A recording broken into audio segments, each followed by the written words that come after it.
تقریب، تعلیمی یا تفریحی دورہ، حادثہ یا کسی محفل میں وقوع پذیر ہونے والے واقعات کو ترتیب سے اختصار کے ساتھ لکھنا روداد نویسی کہلاتا ہے۔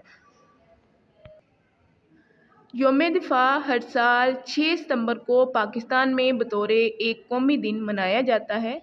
6 ستمبر 1965 کا دن تاریخی عالم میں کبھی نہ بھولنے والا قابل فخر دن ہے۔ ہمارے اسکول میں بھی ہر سال 6 ستمبر کو یوم دفاع منایا جاتا ہے۔ اس مرتبہ بھی ہمارے اسکول میں 6 ستمبر کو بھرپور طریقے سے منایا گیا۔ جیسے ہی ہم 6 ستمبر کی صبح اسکول پہنچے، ہر طرف جوش و خروش کا سماں تھا۔ ہم اسکول کے ہال میں داخل ہوئے۔ یہ دیکھ کر حیران ہوئے کہ ہال کو بہت اچھے انداز میں سجایا گیا تھا۔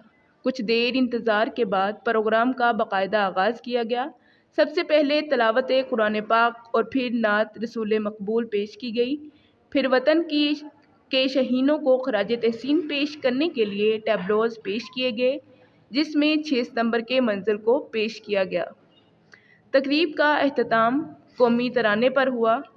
پھر آخر میں پروگرام کے آخر میں پرنسپل صاحب نے اپنے خیالات کا اظہار کیا، جس میں انہوں نے 6 ستمبر کے حوالے سے بہت ساری معلومات میں اضافہ کیا۔ اسکول سے چھٹی ہو گئی، ہم واپس گھر آ گئے۔ سوال نمبر 11، نشان حیدر حاصل کرنے والے اپنے کسی پسندیدہ شہید کی تصویر اپنی کاپی میں چسپاں کریں اور اس شہید سے متعلق کم از کم 250 الفاظ پر مشتمل ایک مضمون لکھیں۔ ہم مضمون کے طور پر یہاں سے یہ کر سکتے ہیں: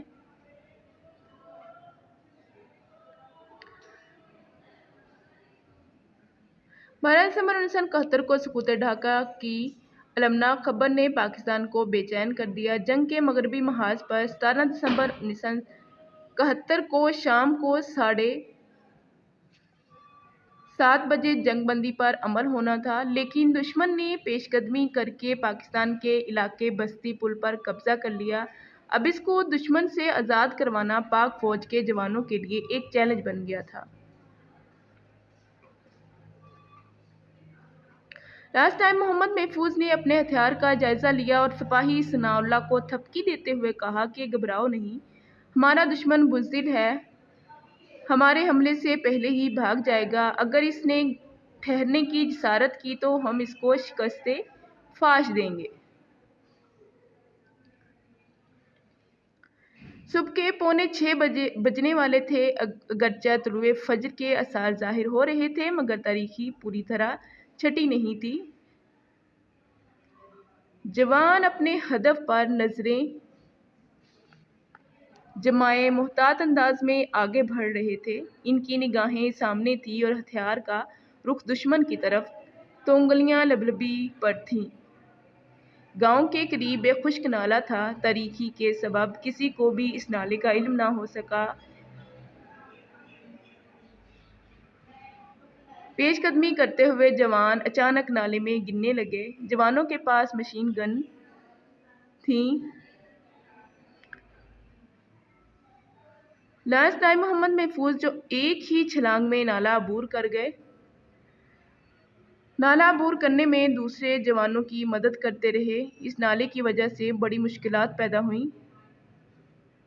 کافی وقت ضائع ہو چکا تھا۔ دن کا اجالا ہر طرف چھا چکا تھا۔ دشمن نے ہر طرف سے فائر کھول دیا تھا۔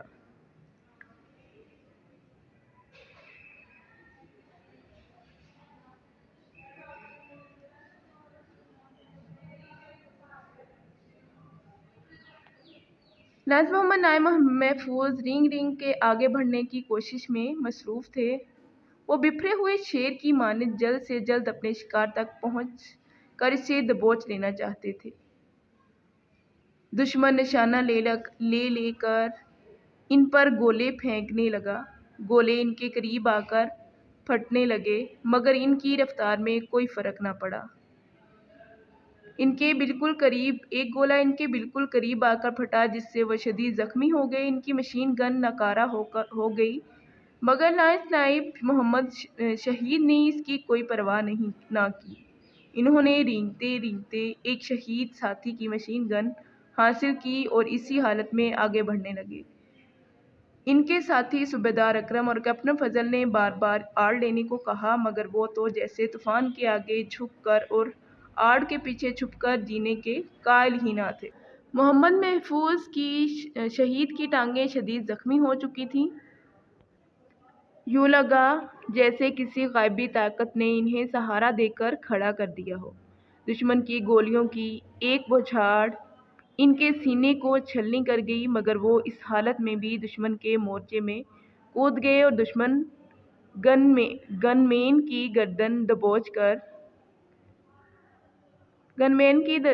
دبوچ کر اس کی زندگی کا خاتمہ کر دیا۔ یہ دیکھ کر قریب ہی موجود بھارتی سپاہیوں نے اپنی سنگینی لانس نائب محمد محفوظ کے سینے میں پوست کر دیں۔ اس وقت محمد محفوظ کی ٹانگیں شیل لگنے سے زخمی، سینہ گولیوں سے چھلنی اور کلیجہ سنگنوں سے چاک تھا۔ لانس نائب محمد محفوظ شہادت کی دیرینہ آرزو پوری ہو چکی تھی۔ ان کے چہرے پر موجود مسکراہٹ اس بات کا پتہ دے رہی تھی کہ اللہ تعالیٰ کی راہ میں قربان جان دینے والے مرتے نہیں، بلکہ وہ تو زندہ و تابندہ ہوتے ہیں۔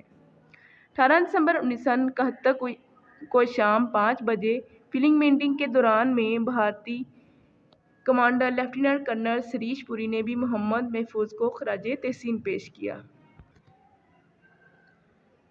یہ تھا آج کا ہمارا اردو کا سبق۔ امید کرتی ہوں کہ آپ سب بہت اچھے انداز میں کریں گے۔ اور آج کا ہمارا ہوم ورک ہے سوال نمبر 3۔ سبق کے مطابق درست الفاظ لکھ کر خالی جگہ پر کریں۔